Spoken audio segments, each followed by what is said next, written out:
За сайн өдөр. Сайн. Сайн аа. За, юу хийж байна? Тайван дэх гэж. Сонгол болох гэдэг сонгол өгөх юм уу?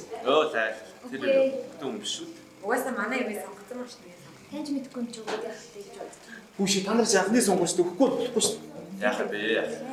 Угаасаа өгсөн өгөө гарах хүмүүс л гарна шүү. Тийш. Үгүй ээ, сайн судалж байгаа сонгол өгөх хэрэгтэй шүү заяа. За, явлаа. Баяртай. Энэ ах одоо гинт орж ирсэн юм. Батлаа. Угаасаа бид нартай бидэргүй болоод дууссан шүү. Тийм Тийш. Ганц Өчигдөр цангаал гар биш. Тийш.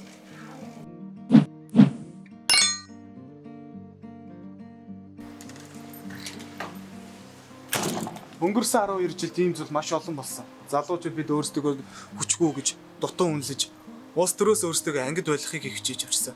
Энэ тухай ярьсан найз нөхдөдсөн гадуурхаж, шоолж инээдэг байсан. Бид улс төрөөс ангид байх гэж хичээсэн ч улс төр биднээс ангид байдгүй. Эргээд нэг хараад үзцгээе. 12 жилийн өмнө 18 настай сонгол өгөөгүй танд ямар өөрчлөлт гарав?